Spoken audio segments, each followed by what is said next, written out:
MAG atau gastritis adalah penyakit yang bersifat psikosomatis, yakni terkait erat dengan faktor psikologis dan sistem syaraf somatik.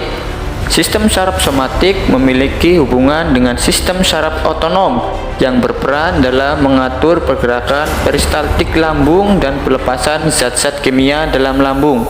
Penyebab eksternal dari penyakit MAG atau gastritis yang pertama yaitu merokok, kemudian minum alkohol, makan terlalu pedas atau asam, dan kemudian efek samping obat-obatan yang dikonsumsi. Sedangkan untuk penyebab internalnya yaitu stres dan banyak pikiran. Islam sendiri sudah mengingatkan timbulnya penyakit sistem pencernaan ini seperti hadis Rasulullah Shallallahu Alaihi Wasallam. Malulah kepada Allah dengan sebenar-benarnya rasa malu. Apakah sebenar-benarnya rasa malu itu? Beliau menjawab, menjaga kepala beserta isinya, serta dan menjaga perut beserta isinya, serta mengingat kematian.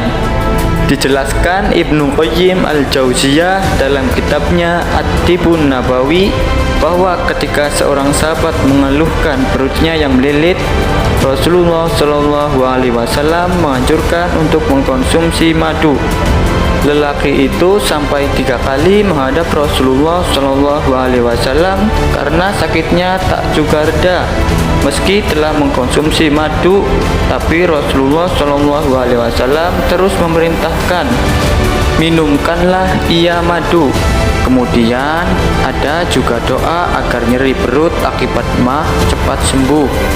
Doa ini juga sering dibacakan Rasulullah Shallallahu Alaihi Wasallam, yaitu dengan cara meletakkan tangan di atas perut. Berikut bacaannya.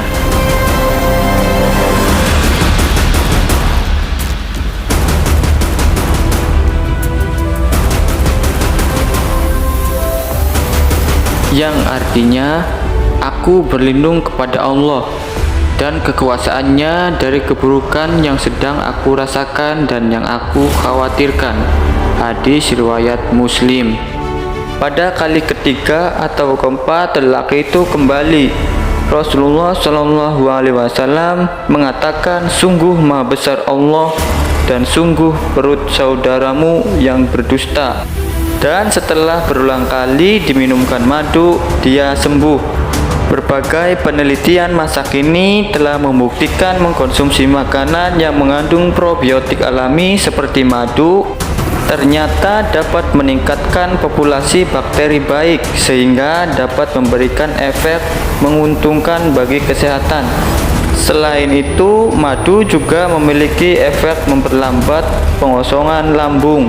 Setelah mengetahui penyebab masalah lambung, lalu bagaimana penanganannya? Yang pertama, diet dan pengaturan pola makan. Jangan terlalu lama membiarkan lambung kosong dan asam lambung terus bereproduksi. Porsi makan jangan terlalu banyak namun sering. Kedua, hindari makanan pedas, asam, dan berlemak tinggi. Ketiga, cukupi kebutuhan tubuh akan air putih untuk mengurangi sifat asam lambung.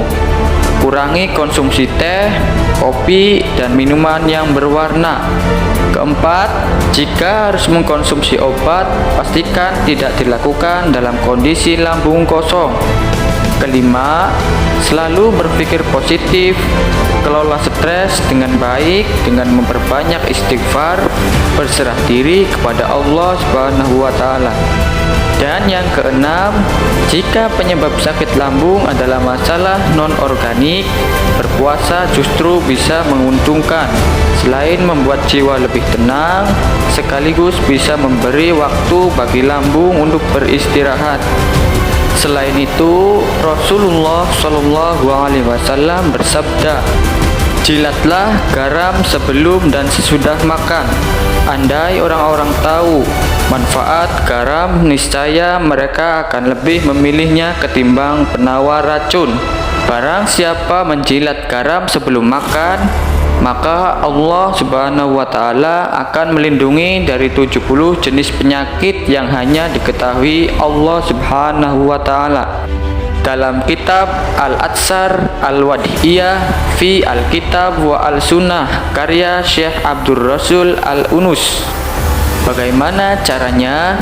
Yaitu yang pertama, tekan sedikit garam seujung sendok teh. Yang kedua, tekan dengan jari telunjuk. Yang ketiga, jilat lalu telan. Dan yang keempat, kemudian minum sedikit. Yang kelima, sembuh atas izin Allah. Lakukan setiap sebelum makan dan setelah makan.